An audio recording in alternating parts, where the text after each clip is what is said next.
Prashant Bhushan, a senior lawyer whose sentencing was supposed to be announced today by the Supreme Court, says that he is not willing to apologize. The court had given him time to come back with a response, but he says an apology at this stage would be insincere. My colleague Vaidyanathan joining me for more. Vaidya, what details can you share with us?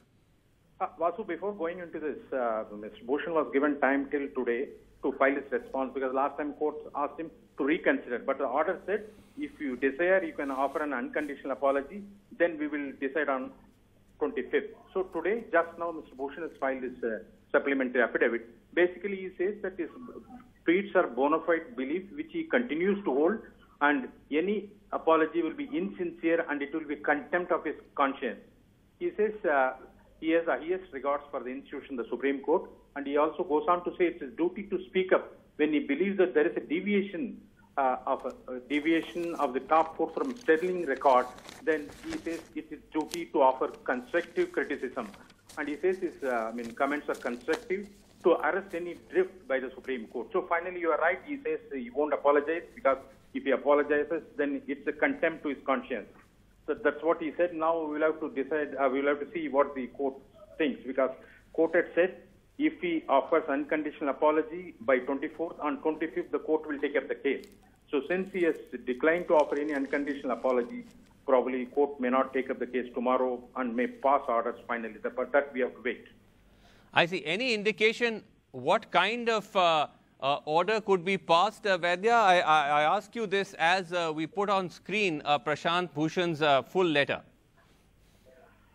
We can't speculate, Vasu, because see, as far as the court is concerned, we've been told that one advocate wanted to action against Bhushan. So court took it up suo moto, and court has also felt that it's not curtailing freedom of expression. But court felt when Mr. Bhushan said that court is not voting during the lockdown, but in fact court has sat all the day. Not only that, even Mr. Bhushan was given favorable order not to arrest him by the Gujarat police for his tweets on some religious issues. So that's what court felt, despite the court working, and Bhushan went on to say. But at the same time, Bhushan now says that he cannot apologize because he felt the court was drifting away. To arrest the drift, it's only a fair criticism. It should not be taken as contempt. Now we'll have to wait and see. But as far the law provisions are concerned, it can be a fine or 6 months jail or both, or it can be a simple warning also. We don't know how the court would be reacting to this statement. We'll have to wait and see, Vasu. No speculation. Vaidya, stay with me. I'm going to just quickly read out from this supplementary statement, as Prashant Bhushan calls it, before the Supreme Court. I'm just going to try and quickly read through the highlights. He says, it's with deep regret I read the order of this Honorable Court on 20th of August. At the hearing, I was asked to take 2-3 days to reconsider the statement I made in court. However, the order subsequently states we have given time to the contemner to submit unconditional apology if he so desires.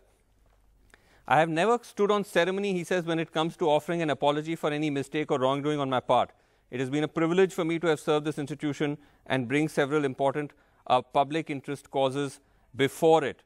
I believe the Supreme Court is the last bastion of hope for the protection of fundamental rights, the watchdog institutions, and for constitutional democracy itself. It has been rightly called the most powerful court in the democratic world. This casts a duty, especially for an officer of this court like myself, to speak up when I believe there's a deviation from its sterling record.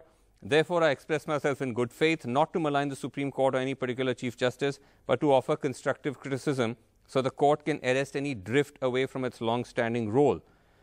My tweets represented this bona fide belief that I continue to hold. Public expression of these beliefs was, I believe, in line with my higher obligations as a citizen and a loyal officer of this court. Therefore, an apology for expression of these beliefs, conditional or unconditional, would be insincere. An apology cannot be a mere incantation, and any apology has to, as the court itself has put it, be sincerely made. This is especially so when I have made the statements bona fide and pleaded truths with full details which have not been dealt with by the court. If I retract a statement before this court that I otherwise believe to be true or offer an sincere apology, that in my eyes would amount to contempt of my conscience and of an institution that I hold in highest esteem.